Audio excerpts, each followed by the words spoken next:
Pada zaman dahulu, ada seorang saudagar yang kaya raya dari kerajaan Ajam bernama Khojan Mubarok. Dia tidak mempunyai anak dan selalu berdoa kepada Tuhan agar diberikannya keturunan. Tak lama kemudian, akhirnya istrinya hamil dan melahirkan seorang anak laki-laki yang ia beri nama Khojan Maimun.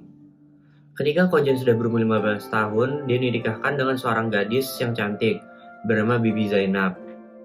Selang beberapa lama setelah menikah, dia pun membeli seekor burung bayan jantan dan seekor burung ting betina. Hingga suatu hari ketika, Khojan Maimun tertarik untuk pergi bekerja berdagang di laut. Sebelum Khojan berangkat, beliau berpesan kepada istrinya, apabila ada suatu permasalahan, maka harus bermusyawarahlah dengan kedua burung itu, dan memperingati bahwa fitnah akan lebih tajam daripada senjata. Selang beberapa lama, Bibi Zainab ditinggal suaminya.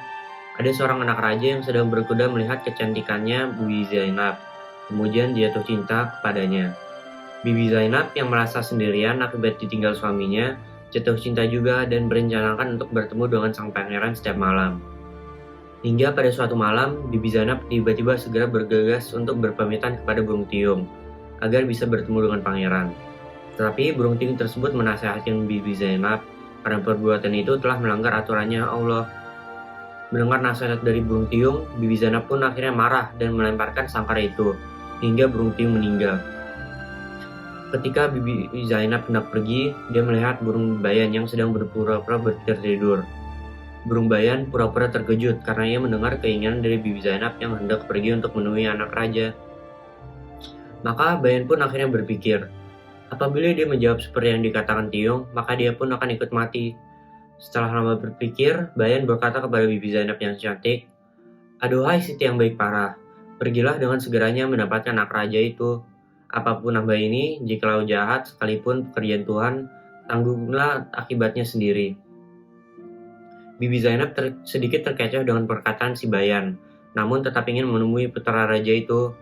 Sehingga burung bayan menarik perhatiannya serta melalaikan Bibi Zainab dengan menceritakan cerita-ceritanya. Hingga Bibi Zainab pun lupa dan menunda pertemuannya dengan putra raja dari satu malam ke malam lainnya. Ini terjadi terus-menerus hingga akhirnya Khojan Maimun pun pulang dari perjalanannya.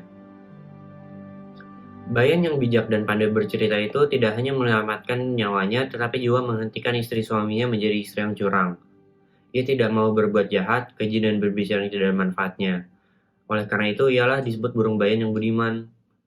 Hikayat ini syarat dengan nilai-nilai yang dapat menjadi pelajaran bagi kita semua, seperti himbauan atau ajakan untuk selalu berbuat kebaikan, unsur keagamaan, dan lebih khususnya larangan untuk melanggar perjanjian, yaitu suatu pernikahan. Akibat dapat menyebabkan rusaknya rumah tangga. Demikian cerpen dari saya. Terima kasih sudah mendengarkan dan mohon maaf jika ada kata yang salah.